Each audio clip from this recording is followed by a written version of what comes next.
اس کے اکرامات میں سے اور خدا کی عطاؤں میں سے ایک عطا یہ بھی بیان کی ہے کہ رمضان میں جہاں پر اس کے اور کمالات ہیں، وہاں رمضان المبارک کا اللہ تعالیٰ کا مومنین پر سب سے بڑا کرم یہ ہوتا ہے کہ اس ماہ کے آخری عشرے میں اللہ نے اہل ایمان کے لیے لیلۃ القدر جیسی بابرکت شب رکھی ہے۔ پھر قرآن میں وحی کے ذریعے اللہ تعالیٰ نے لیلۃ القدر کو، اس کی اہمیت اور اس کی فضیلت کو بیان فرمایا۔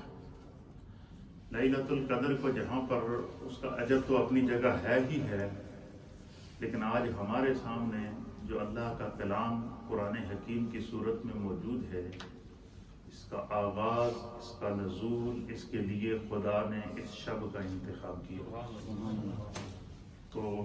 شب نزول قرآن بھی لیلۃ القدر ہے،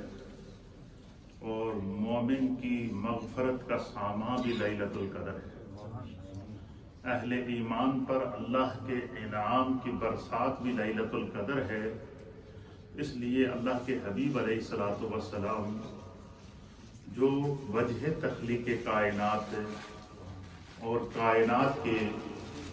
وارث و مالک اللہ نے جن کو بنایا تھا، تو وہ رمضان 23 سالہ نبوی زندگی کے اندر، اعلان نبوت کے بعد 23 سال جو نبوی زندگی ہے، اس میں روایات کے مطابق ایک دن کا بھی، ایک رمضان کا بھی نبی پاک صلی اللہ تعالیٰ علیہ وسلم جب سے روزے فرض ہوئے اس سے لے کر تا دم وصال حضور نے اعتکاف نہیں چھوڑا۔ کیوں؟ کہ لیلۃ القدر کی ساعتیں نصیب ہو جائیں۔ وہ ہمارے مصطفیٰ جو شافع یوم النشور ہیں، جن کو اللہ مقام محمود پر فائز فرمائے گا، وہ اگر لیلۃ القدر کے لیے اتنی جستجو کرتے ہیں تو بحیثیت مومن ہم میں سے ہر ایک کو اس کی تلاش کرنے کے لیے جستجو کرنی چاہیے۔ یہ اللہ تعالیٰ کا قانون ہے کہ جس چیز میں اللہ نے اجر زیادہ رکھا ہے تو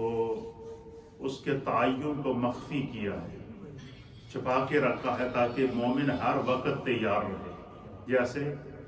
موت کا وقت ہے، ہم میں سے ہر مومن نے اس دنیا سے جانا ہے، ہر انسان نے، کل نفس ذائقۃ الموت، ہر مومن نے اس دنیا کو چھوڑنا ہے، ہر انسان نے اس دنیا کو چھوڑنا ہے، لیکن یہ کسی کو پتہ نہیں کہ اس کی موت کب آنی ہے، کس تاریخ کو آنی ہے، کس دن آنی ہے، کس گھنٹے کو آنی ہے، یہ پتہ نہیں ہے۔ کیوں؟ اس کی وجہ یہ ہے کہ فرمایا کہ اس میں حکمت ربانی کیا ہے کہ موت کی اٹل حقیقت تو بیان کر دی کہ کل نفس ذائقۃ الموت، لیکن اس کے تعین کو مخفی اس لیے رکھا تاکہ مومن ہر لمحہ، ہر گھڑی موت کے لیے تیار رہے کہ کسی بھی وقت میری روح قبض ہو سکتی ہے، لہٰذا میں کبھی بھی اپنی زندگی سے غافل نہ ہو جاؤں۔ اسی طرح لیلۃ القدر کی اجر بیان کر دیا۔ اللہ فرماتا ہے انا انزلناہ فی لیلۃ القدر، کہ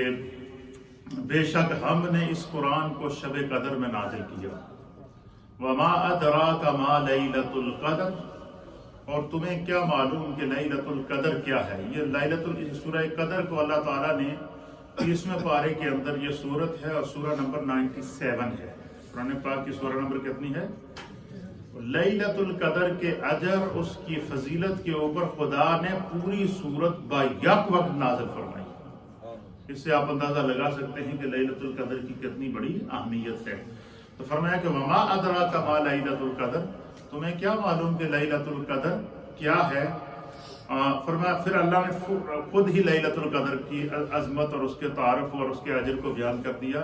فرمایا لیلۃ القدر خیر من الف شہر، کہ لیلۃ القدر جس خوش نصیب کو نصیب ہو جائے، یہ 1000 مہینوں کی عبادت سے زیادہ اللہ تعالیٰ نے اس کے اندر اجر رکھا ہے۔ اور 1000 مہینوں کی عبادت ہے، یہ تقریباً 83 ایئرز بنتی ہے۔ 83 ایئرز کی عبادت اگر بندے کو اللہ تعالیٰ لیلۃ القدر عطا فرما دے تو یہ نصیب ہو جاتی ہے۔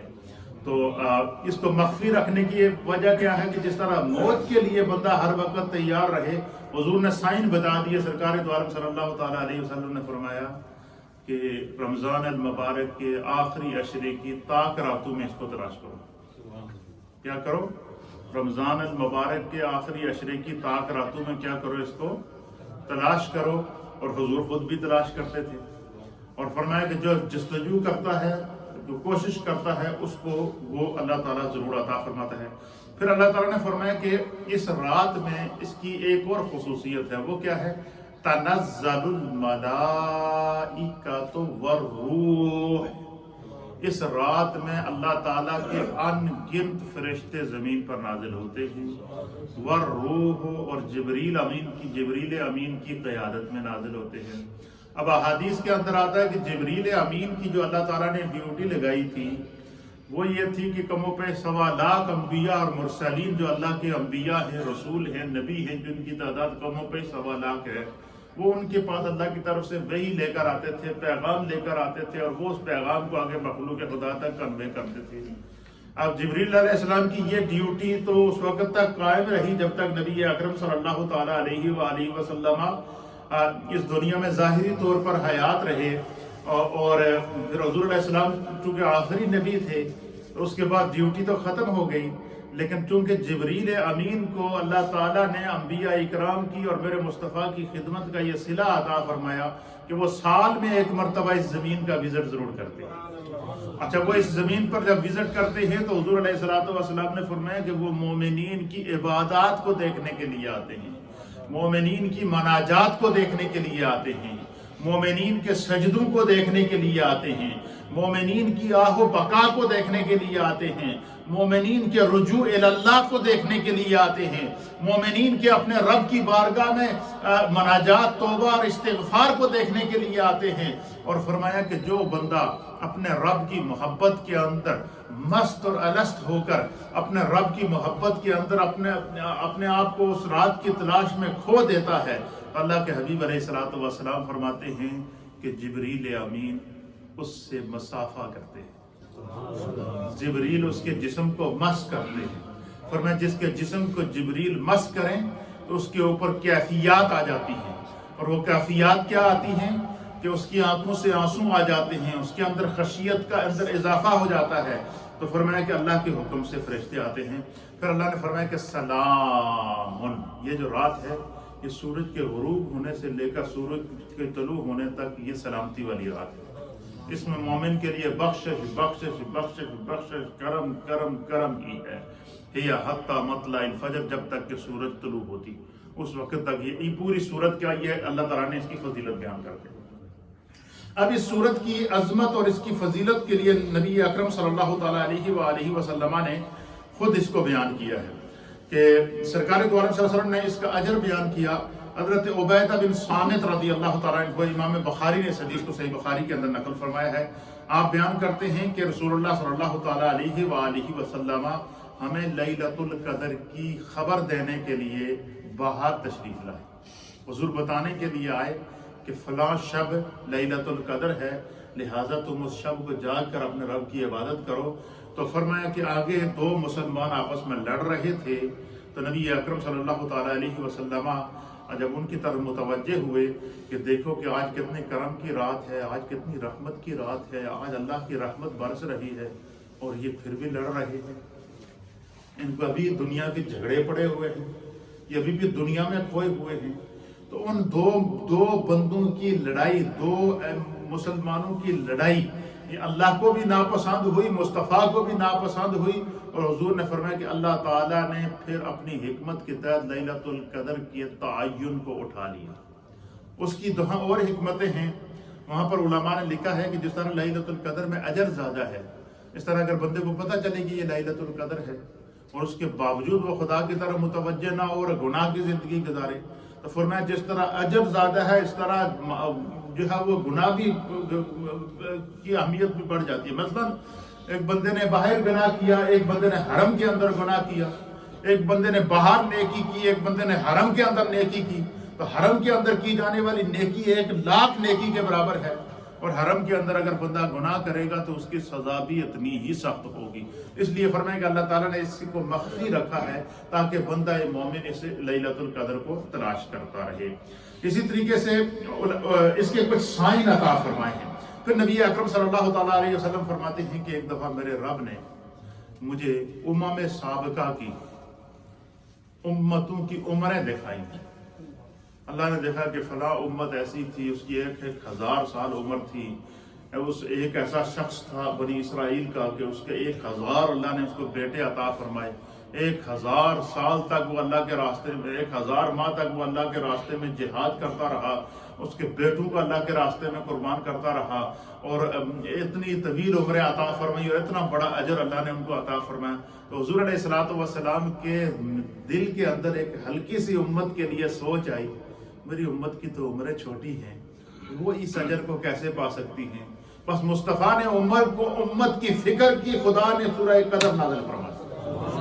کہ میرا مصطفیٰ اپنی امت کے لیے فکر مند ہے. اللہ نے فرمایا کہ محبوب آپ کو آپ کا رب لیلۃ القدر تحفے میں عطا فرمایا، اور یہ لیلۃ القدر کا تحفہ یہ آپ کی امت کے لیے رب کی طرف سے خصوصیت ہے، یہ خاص تحفہ ہے. اس لیلۃ القدر کو اگر آپ کی امت تلاش کر لے گی تو 1000 ماہ کی عبادت کا اللہ تعالیٰ اجر و ثواب عطا فرمائے. یہ اس کی اہمیت اور اس کی فضیلت کو نبی اکرم صلی اللہ تعالیٰ علیہ وآلہ وسلم نے بیان فرمایا. پھر اس کی کچھ سائن بھی بیان فرما دیے. پہلے تو حضور نے فرمایا کہ اس کو آخری عشرے کی تاک راتوں میں تلاش کرو، اور اس کی علماء نے حکمت لکھی ہے کہ اس کی ایک روایت کے مطابق یہ کہ یہ رات جو ہے وہ ان تاک راتوں میں گھومتی رہتی ہے. کبھی یہ 21ویں کو آتی ہے، کبھی جس طریقے سے ہر سال جو رمضان ہوتا ہے اس میں 10 دن کا فرق پڑتا ہے یا نہیں پڑتا، 10 ڈیز وہ بیک ہو جاتا ہے. ہر سال 10 دن کا رمضان کے اندر فرق پڑتا ہے. مثلا اس سال کا جو رمضان ہے وہ اگر اپریل میں شروع ہوا تو وہ نیکسٹ ایئر جو رمضان ہوگا جو ہے وہ 10 دن اور پیچھے چلا جائے گا. اسی طریقے سے جب وہ دن بدلتے رہتے ہیں. اللہ تعالیٰ نے قرآن حکیم فرقان مجید میں فرمایا کہ تِلْكَ الْأَيَّامُ نُدَاوِلُهَا بَيْنَ النَّاسِ. جس طرح زمین گھومتی ہے، چاند گھومتا ہے، سورج گھومتا ہے، اس طرح اللہ کے بندوں کے درمیان دن گھومتے رہتے ہیں، ایام گھومتے رہتے ہیں. کبھی اچھائی کے دن آ جاتے ہیں، کبھی تکلیف کے دن آ جاتے ہیں، کبھی آزمائش کے دن آ جاتے ہیں، کبھی راحت کے دن آ جاتے ہیں، کبھی سکون کے دن آ جاتے ہیں. فرمایا ہر حال میں مومن کو اپنے رب کی طرف متوجہ ہو کر اپنے رب کا شکر ادا کرنا چاہیے. حضرت ابی ابن کعب رضی اللہ تعالیٰ عنہ بیان کرتے ہیں، آپ بیان کرتے ہیں کہ نبی اکرم صلی اللہ تعالیٰ علیہ وآلہ وسلم نے فرمایا کہ من قام لیلۃ القدر ایمانا و احتسابا. حضور علیہ السلام نے فرمایا کہ جو شخص نبی اکرم صلی اللہ علیہ وسلم نے فرمایا کہ من قام لیلۃ القدر ایمانا و احتسابا، کہ جو شخص ایمان کی حالت میں، ثواب کی نیت میں، لیلۃ القدر کی جستجو میں تلاش کرتے کرتے اس نے قیام کیا تو کیا ہوگا؟ فرمایا غفر لہ ما تقدم من ذنبہ. 1000 ماہ کی جو عبادت کا ثواب اس کو ملنا ہے وہ تو ملے گا ہی ملے گا، لیکن لیلۃ القدر کی جس کو ساعت اللہ تعالیٰ عطا فرما دے، غفر لہ ما تقدم من ذنبہ، ہی خدا اس کے پچھلے سارے گناہ معاف کر دے. اس سے بھی بڑا کوئی بینیفٹ ہوگا؟ اس سے بھی بڑی کوئی رعایت ہوگی؟ ہم اگر اپنے گناہوں کو دیکھیں، اپنی معصیت کو دیکھیں تو سر سے پاؤں تک تو ہم سراپائے گناہ ہیں. اس لیے نبی پاک صلی اللہ تعالیٰ علیہ وسلم نے فرمایا کہ آخری عشرے کی تاک راتوں میں تلاش کرو. اور فرمایا کہ جو علماء لکھتے ہیں کہ جو بندہ اس رات کے لیے جستجو کرے گا، کوشش کرے گا، سٹرگل کرے گا، 21 کو جاگا پھر بھی دل مطمئن نہیں، کیا پتا 23 ہو، 23 کو بھی جاگا پھر بھی دل مطمئن نہیں، کیا پتا 25ویں ہو، 25 کو بھی جاگا پھر بھی دل مطمئن نہیں، کیا پتا 27 ہو، 27 کو بھی جاگا پھر بھی دل مطمئن نہیں، کیا پتا 29 ہو. اب علماء اور محدثین لکھتے ہیں کہ نبی اکرم صلی اللہ تعالیٰ علیہ وسلم نے یہ جو لیلۃ القدر کو مخفی رکھا، اس کی حکمت کیا تھی؟ حکمت یہ تھی کہ نیت المؤمن خیر من عملہ،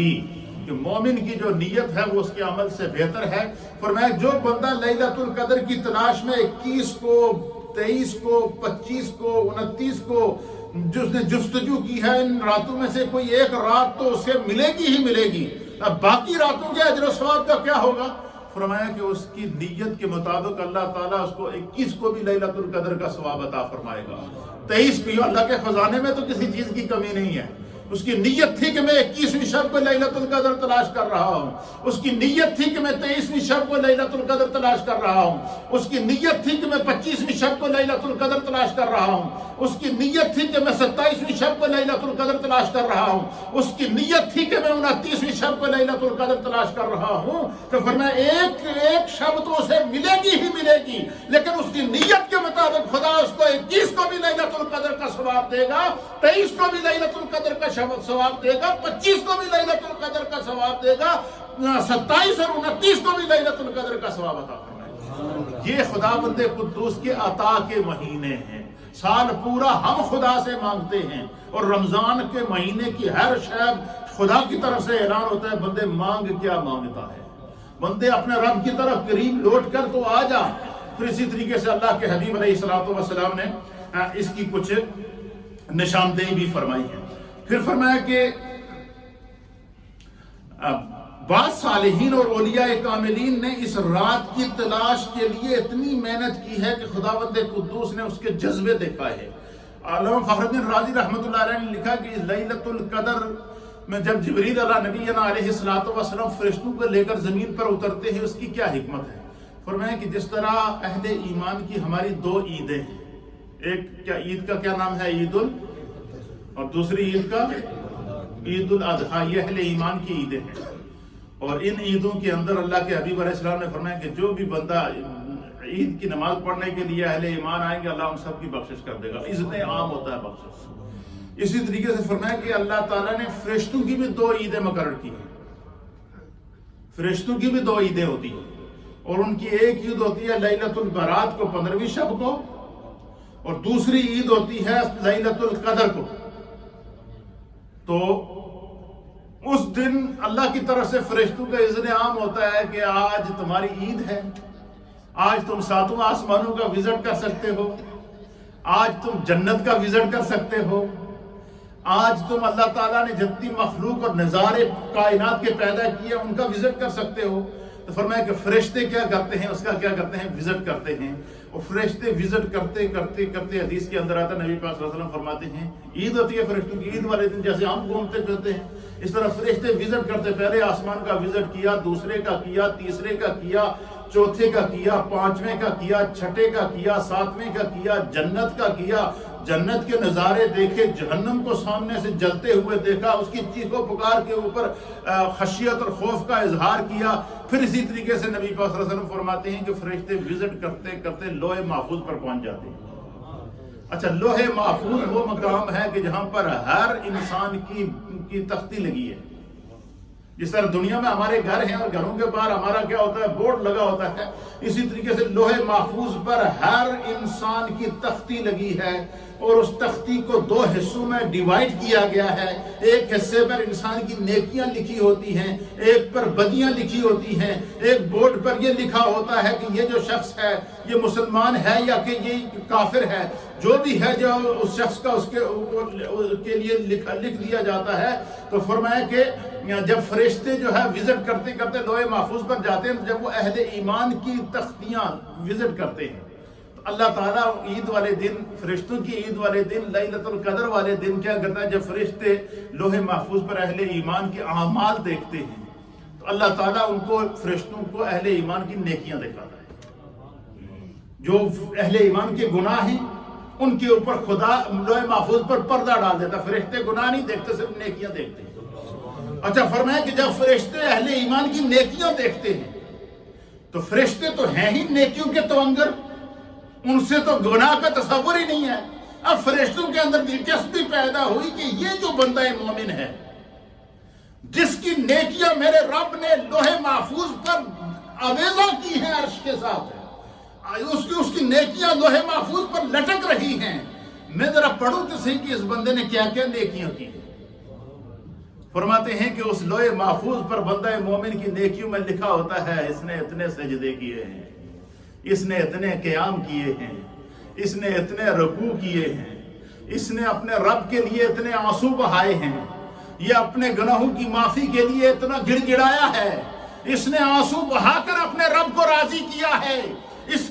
کی زندگی زندگی کے اندر قیام بھی موجود ہے، اس کی زندگی کے اندر 5 وقت کی نمازیں بھی موجود ہیں، اس کی زندگی کے اندر جمعے بھی موجود ہیں، اس کی زندگی کے اندر تراویح بھی موجود ہے، اس کی زندگی کے اندر نیکی موجود ہے، اس کی زندگی کے اندر آنسو موجود ہے، اس کی زندگی کے اندر تقوی موجود ہے، اس کی زندگی کے اندر خشیت موجود ہے، اس کی زندگی کی نیکی کے مختلف باب ہیں، اور ہر نیکی کے باب سے نور چمک رہا ہے، اور اس نور سے خدا نے لوح محفوظ کو روشن کیا ہوا ہے۔ اب علماء نے لکھا ہے، محدثین نے لکھا، نبی پاک صلی اللہ تعالیٰ علیہ وسلم نے فرمایا کہ جس وقت فرشتے لوح محفوظ پر بندہ مومن کی نیکیوں کا مطالعہ کرتے ہیں نا، اس میں سجدہ نظر آتا ہے، آنسو نظر آتے ہیں، نمازیں نظر آتی ہیں، مناجات نظر آتی ہیں، دعائیں نظر آتی ہیں، تو فرشتوں کے دل میں تڑپ پیدا ہوتی ہے۔ فرشتوں کے دل کے اندر کیا ہوتی ہے؟ تڑپ پیدا ہوتی ہے کہ اتنا خوش قسمت شخص کہ جس کی زندگی میں سجدہ بھی موجود، جس کی زندگی میں تلاوت قرآن بھی موجود، جس کی زندگی میں قیام بھی موجود،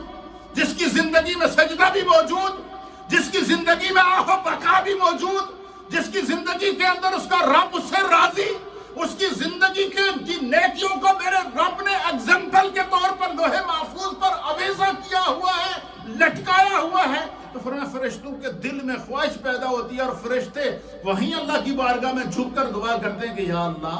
ہمیں اجازت عطا فرما کہ ہم زمین پر جا کر تیرے ان بندوں کا دیدار کر سکیں، ان کے سجدے دیکھ سکیں، ان کی دعائیں دیکھ سکیں، ان کی آہیں دیکھ سکیں، ان کی بقائیں دیکھ سکیں، ان کا گڑ گڑانا دیکھ سکیں، ان کا تیری طرف رجوع کرنا دیکھ سکیں۔ اللہ اکبر فرمائے پھر فرشتوں کو اللہ یہ سورہ قدر کے اندر آتا ہے نا کہ تنزل الملائکۃ والروح،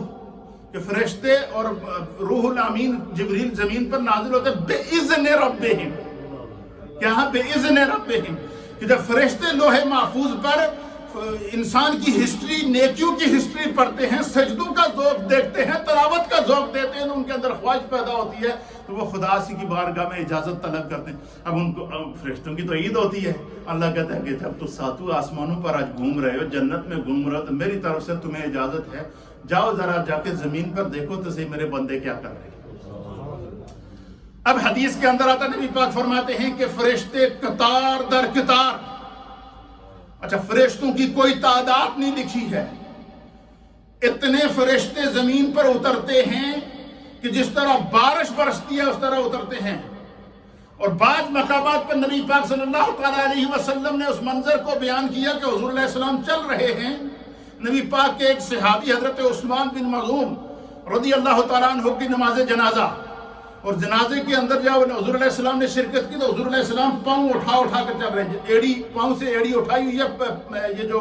پاؤں کا اگلا حصہ ہے اس کے ساتھ چل رہے ہیں۔ صحابہ نے عرض کی یا رسول اللہ کہیں آپ کے پاؤں میں تکلیف ہے کہ آپ جو ہے وہ آپ نے ایڑی زمین سے اٹھائی ہوئی ہے؟ تو حضور نے فرمایا نہیں، حضور نے فرمایا میرے اس غلام کے دیدار کے لیے آج آسمان سے اتنے فرشتے اترے ہیں کہ زمین پر پاؤں رکھنے کی جگہ نہیں ہے، زمین پر پاؤں رکھنے کی جگہ نہیں ہے۔ اسی طرح فرمایا کہ لیلۃ القدر کو خدا کی جانب سے جو فرشتے نازل ہوتے ہیں وہ اس قدر نازل ہوتے ہیں کہ زمین پر پاؤں رکھنے کی جگہ نہیں ہوتی، وہ فرشتے نازل ہوتے ہیں، وہ آ کر دیکھتے ہیں جب فرشتے نازل ہو، رات کی تنہائی ہے، رات کا اندھیرا ہے، یہ تو مومنین کے سونے کا ٹائم ہے، لیکن آج کوئی بھی سو نہیں رہا، آج سارے جاگ رہے ہیں، ہر ایک نے اپنی نیند کو بلایا ہوا ہے، ہر ایک اپنے رب کی طرف رجوع کر رہا ہے، ہر ایک اپنے رب کی طرف متوجہ ہے، کوئی روتا ہوا نظر آ رہا ہے، کوئی گڑ گڑاتا ہوا نظر آ رہا ہے، کوئی استغفار کرتا ہوا نظر آ رہا ہے، کوئی توبہ کرتا ہوا نظر آ رہا ہے، کوئی تلاوت قرآن میں مگن نظر آ رہا ہے، کوئی حالت سجدہ میں اپنے رب کو راضی کر رہا ہے، کوئی ہاتھوں کو پھیلا کر مناجات کر رہا ہے، ہر ایک اپنی دھن میں مست ہے اور ہر ایک اپنے رب کو راضی کرنے میں لگا ہوا ہے۔ تو ان کا یہ منظر دیکھ کے پھر فرشتے، ہماری زبان میں جس میں کہتے ہیں فرشتے ان پہ واری واری جاتے ہیں، واری واری ہو جاتے ہیں، فرشتے ان پر قربان ہوتے ہیں۔ فرشتوں کی خواہش ہوتی ہے کہ میں اس بندہ مومن سے سلام کروں کہ جس کے آنسوؤں کو میرے رب نے لوح محفوظ پر لکھا ہے، جس کی مناجات کو میرے رب نے لوح محفوظ پر لکھا ہے، جس کے سجدے کو میرے رب نے لوح محفوظ پر لکھا ہے، جس کی تلاوت قرآن کو میرے رب نے لوح محفوظ پر لکھا ہے۔ تو فرشتے اس سے ملاقات کرتے ہیں، فرمایا جب فرشتے ملتے ہیں تو اس پر اور کیفیت طاری ہو جاتی ہے، اس کے سارے پردے کھل جاتے ہیں۔ اور فرمایا کہ جب لیلۃ القدر کے وہ لمحات فرشتے اترتے ہیں، مومنین سے ملتے ہیں، تو اس منظر کو دیکھ کر حضور علیہ السلام نے فرمایا کہ سمندر کے اندر جو پانی کے اندر جو مچھلیاں ہیں نا وہ بھی سجدے میں چلی جاتی ہیں۔ سمندر جتنے اللہ نے سمندر پیدا کیے ہیں وہ بھی سجدے میں چلے جاتے ہیں، جو دریا پیدا کیے ہیں وہ بھی سجدے میں چلے جاتے ہیں، جو پہاڑ پیدا کیے ہیں وہ بھی سجدے میں چلے جاتے ہیں، جو درخت پیدا کیے ہیں وہ بھی سجدے میں چلے جاتے ہیں، شجر و حجر سجدے میں چلے جاتے ہیں، کائنات کا ذرہ ذرہ سجدے کے اندر چلا جاتا ہے، ہر ایک اللہ کی طرف سے سجدے کے اندر نیب اور مست اور الست نظر آتا ہے۔ فرمایا یہ ہے لیلۃ القدر۔ اس لیے میرے مصطفیٰ نے کہا کہ رمضان کے آخری عشرے کی تاک راتوں میں تلاش کرو، جستجو کرو، جو بندہ تلاش کرے گا فرمایا محروم نہیں ہوگا۔ ان بندہ کوشش نہ کرے تو کوئی بندہ یہ کہے کہ مجھے بھوک لگی ہوئی ہے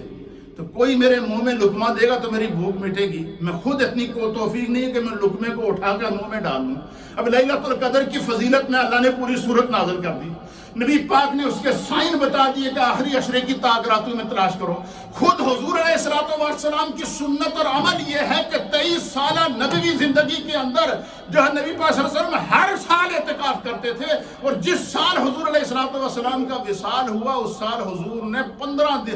20 دن کا اعتکاف کیا، ڈبل اعتکاف کیا۔ تو اس لیے یہ جو لمحات ہیں تاک راتوں کے، ان کو جاگ کر گزارنا چاہیے۔ اللہ تعالیٰ ہمیں دین کو سمجھنے کی توفیق عطا فرمائے۔ یہ تو لیلۃ القدر کی اجمالاً میں نے اس لیے گفتگو کی ہے تاکہ ہمارا ذوق بیدار ہو، اس طرف آئیں۔ ہم دین سے دور ہو چکے ہیں، دل سخت ہو چکے ہیں،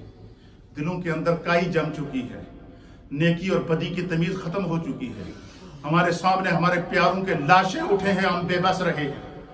انسانیت اس طرح جاتی رہی کہ دنیا کی میڈیکل سائنس بھی اس کے سامنے سر نگوں ہو گئی، بے بس ہو گیا انسان، لیکن پھر بھی ہمارے دل سخت، حرم شریف بند دل سخت، حرمین طیبین نہیں جا سکتے دل سخت، مسجدیں بند رہی پچھلا رمضان دل سخت۔ اس لیے ہم نے اپنے آپ کو چینج کرنا ہے، اس کے لیے انتہائی ضرورت ہے کہ اپنے اندر تبدیلی لائی جائے۔ دوسرا یہ کہ اس آخری عشرے کی جہاں پر اور نبی پاک صلی اللہ علیہ وسلم نے فضیلت بیان فرمائی، حضرت عبداللہ ابن عمر رضی اللہ تعالیٰ عنہما بیان کرتے ہیں کہ رسول اللہ صلی اللہ علیہ وسلم، صحیح بخاری شریف کی حدیث ہے اور حدیث نمبر ہے 1503۔ اس کے اندر حضرت عبداللہ ابن عمر رضی اللہ تعالیٰ عنہ بیان کرتے ہیں کہ رسول اللہ صلی اللہ تعالیٰ علیہ وآلہ وسلم نے فرمایا کہ عید الفطر کی زکوٰۃ صدقہ فطر ہے۔ اللہ اکبر۔ اب سنیے مزے کی بات، حضور نے فرمایا کہ بندہ اپنے مال سے جو ہے وہ 2.5% زکوٰۃ نکالے گا تو یہ اس کے مال کی زکوٰۃ ہے۔ بندہ مومن روزہ رکھے گا تو اس کا روزہ رکھنا یہ اس کے جسم کی زکوٰۃ ہے۔ حضور نے فرمایا اللہ نے ہر شے کے اندر کوئی نہ کوئی زکوٰۃ رکھی ہے، اس کو نکالنا چاہیے۔ فرمایا کہ عید الفطر،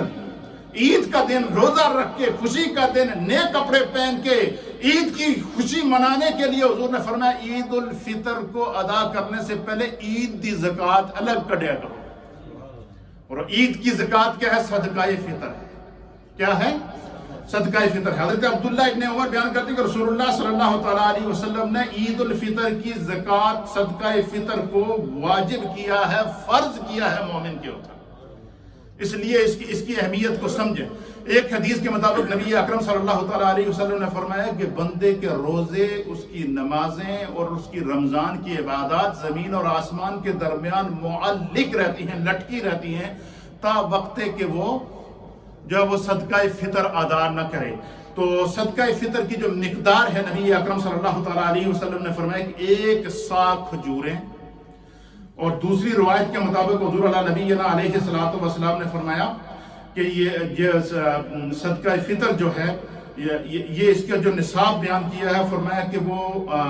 1 سا جو ہوتا ہے یہ پیمانہ ہوتا ہے۔ اس پہ آج کل کے دور کے اندر جو ترازو ہے نا،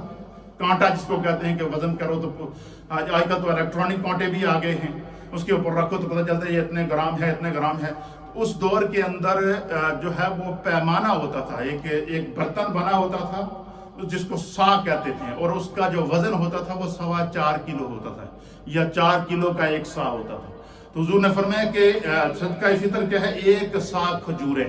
کہ اگر کوئی کھجور کا صدقہ فطر ادا کرنا چاہے تو وہ کم از کم 4 کلو کھجوریں ایک بندے کی طرف سے ادا کرے.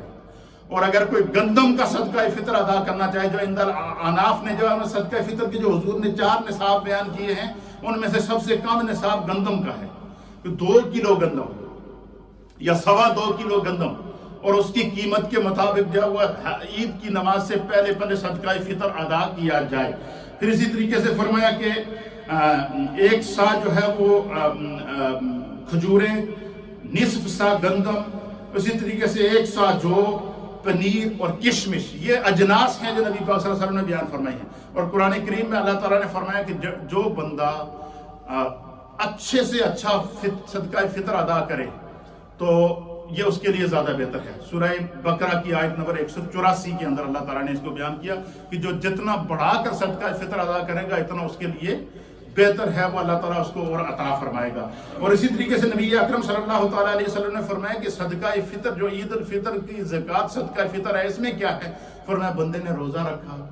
نمازیں پڑھی ہیں، تراویحیں پڑھی ہیں، لیکن پھر بھی گناہگار ہے، سیاکار ہے، عادتیں بگڑی ہوئی ہیں،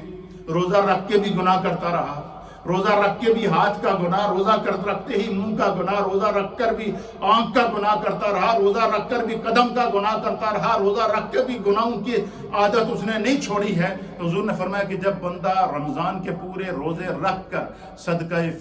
فطرانہ ادا کرتا ہے، صدقہ فطر ادا کرتا ہے، تو روزے کی حالت میں اس کے جو کیے ہوئے گناہ ہوتے ہیں صدقہ فطر کے صدقے اللہ تعالیٰ اس کے ان گناہوں کو معاف کر سکتا ہے، تاکہ بندہ جب عید والے دن داخل ہو تو اس کی ساری جو ہے وہ بخششیں اور عطائیں ہوں. اللہ تعالیٰ ہمیں دین کو سمجھنے کی توفیق عطا فرمائے. سنتیں ادا کریں، پھر اس کے بعد چند اعلانات ہیں انشاءاللہ.